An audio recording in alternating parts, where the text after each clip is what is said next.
You ever get invited to speak at a conference with all these brilliant people and wonder how the fuck they let people like you in the room? Yeah. So my name's AJ. I run a company called Misfit. I will say this as a caveat. I'm from the Lower East Side of Manhattan. And because I come from below 14th Street, where I come from, we don't have any dignity or couth. So from time to time, a little choice expletive or profanity may escape my lips, and I ask you to forgive me for that. So the first, I'm going to talk to you today about how the third sector is and can be using Bitcoin and things like it. But the first question to answer, of course, about Bitcoins is, what the fuck is a Bitcoin? Bitcoin is an open-sourced software-based payment solution. It's effectively a digital currency, what's called a cryptocurrency. It has no ties to government and no ties to central banking system, which means it's completely uninhibited as a currency. And all you need is internet access and a physical address in order to get checks. Some of the fascinating things about Bitcoin is that it's new currently, but there's about $1 billion in circulation and growing. I only have 7 minutes. I thought this was a 70-minute talk, so this is why I'm gonna have to talk real fast. I have 7 minutes, so I cannot explain to you exactly how Bitcoin works, because the truth is, I don't fucking understand. But we can all go to Wikipedia afterwards and figure out precisely how this thing works. But I will say this, that from an ideological perspective, Bitcoin aligns directly with the technorati, a small, powerful, connected subset of the population that believes in the democratization of everything. And we know that it's probably a useful innovation because the Chinese government has now banned it, like Twitter and Google and everything else they banned. A recent example of a charity using and advocating Bitcoin is the waterproject.org, who started accepting Bitcoins as donations back in February earlier this year. By the end of June, they had raised $30,000 in casual, non-campaign donations just by putting the button on their fucking website. This was all new revenue to them, and it was revenue from a young, tech-savvy, and affluent demographic that this organization had never had access to in the past. The way it worked is because it's not actually cash, they immediately converted it into US dollars as a donation and booked it as a non-cash gift, booking it as stock.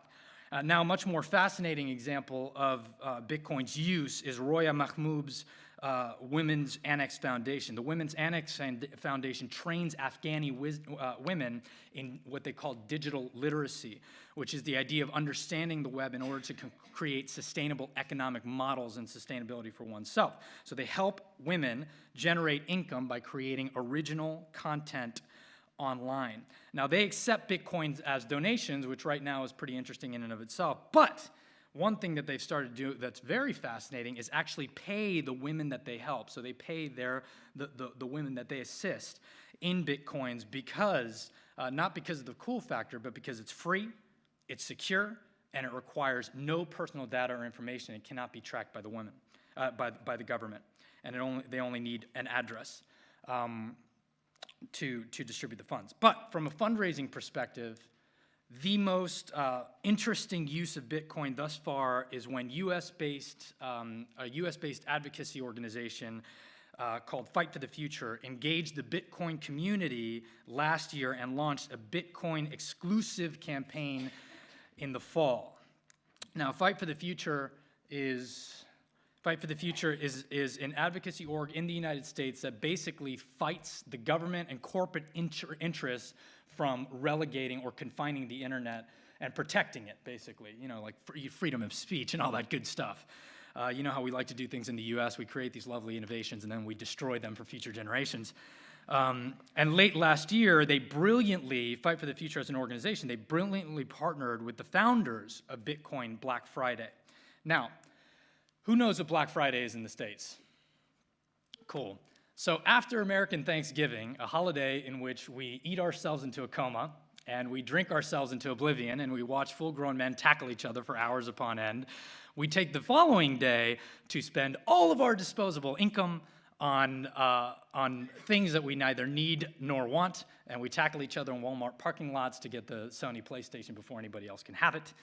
And that's what Black Friday is. Bitcoin Black Friday was collected by the Bitcoin community, where basically it was the same thing except an online event. So they would take, they collected vendors together that would give discounts, deep discounts to people that would purchase things online, items online, that were exclusively using Bitcoin as a currency. In 2012, they had 75 vendors. When Fight for the Future partnered with the Bitcoin Black Friday movement, they had 500 vendors. And they partnered with them to make this exclusive only to Bitcoiners, so only people that were using the currency could get involved. The scheme was actually phenomenal and in its simplicity. All it was a roundup scheme. So all they did was partner with something that was already existing and then ask the people at the end of purchase to round up their purchase to the nearest absolute value and to raise money for these charities on that one day. So through this one effort, on this one day, they were able to raise 1,000 Bitcoins, which doesn't seem like a lot, but it represented $1 million US, which was cashed out on that day for all the charities. And we should note that this is $50,000 more than they would have raised through any sort of traditional means, because most Bitcoin processors do not charge charities anything whatsoever for processing payment. Now, the big question is, of course, should fundraisers be using Bitcoin? So 90 days ago, Fred Wilson, a famed New York City venture capitalist and one of the early investors in Twitter, Tumblr, Foursquare, SoundCloud, and London's own Halo, and an expert in crowdfunding technology, gave a lecture at New York University in front of dozens of influential New York City fundraisers. And the lecture was entitled, "Bitcoin and Charities Were Made for Each Other, They Just Don't Know It Yet." Fred mentioned many things that many of us already know about Bitcoin. There's no fees, no international restrictions. It's a growing and emerging market, and there's access to a new demographic there, which is very, very rare. Now, are there problems with using Bitcoin as a charity? Absolutely, absolutely there are problems. Who's heard of Bitcoin before? Of course, we all have. Fluctuations in value because of speculators. I certainly wouldn't put your operating budget in Bitcoin currency. It works best as converted to US dollars for now. That's changing. Pounds is pretty good as well. And the greatest problem with it is that it is a geek sausage fest. Only 5% of the people who actually own Bitcoins are women, which is horrible. But it actually maps very distinctly to the tech subset, which it is the progeny from.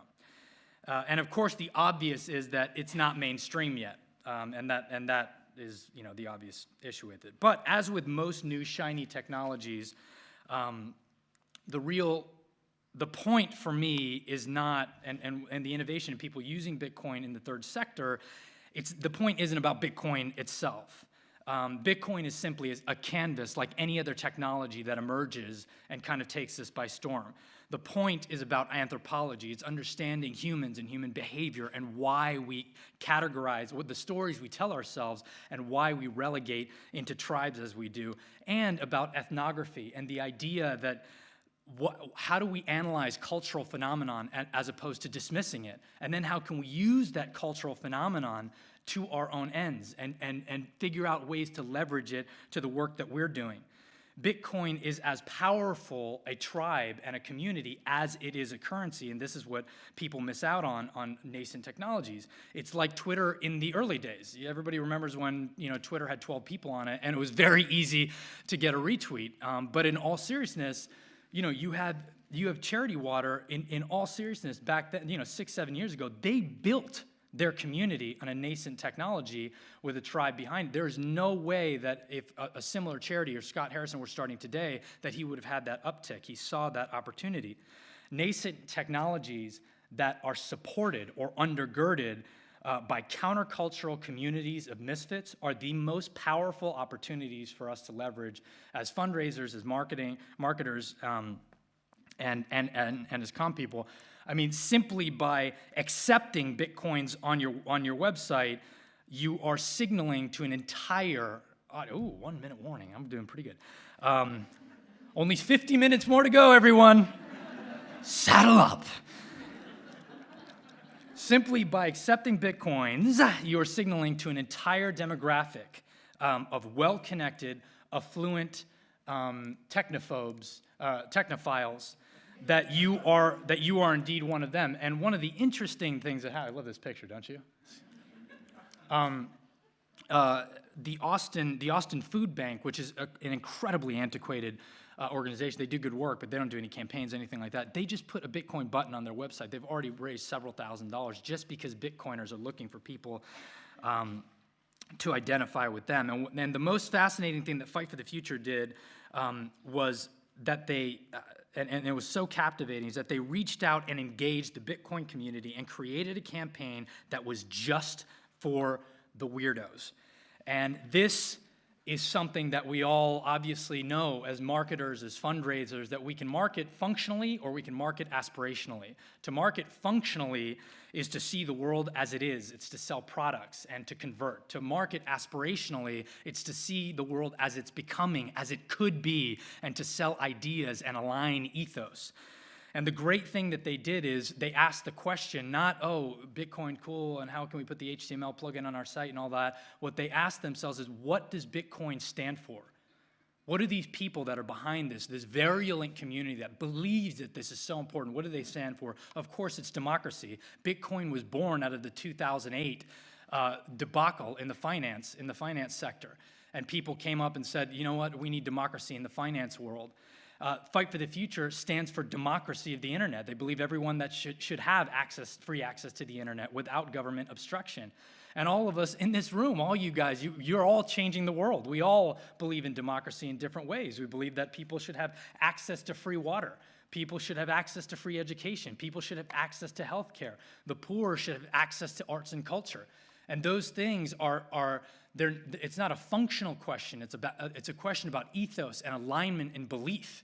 And there are communities out there like a Bitcoin community. And I think this is a particular example, like Fred Wilson says, that is something that we can tap into. Those principles of alignment and asking ourselves what we stand for and what these nascent technologies and these small communities around the world stand for, those are the principles that no matter what emerging technology or community we seek to engage are the most important questions to ask. So whether Bitcoin is here tomorrow or not is not the point. I think the point is to think about the things that apply to us, to think about the stories we tell ourselves as human beings, and to think about the fact that if you can share and align in an ethos with communities like this community out there in the world, that you can end up using a technology that we never understood in order to do greater good in the world. That's it. I think I hit my 7 minutes.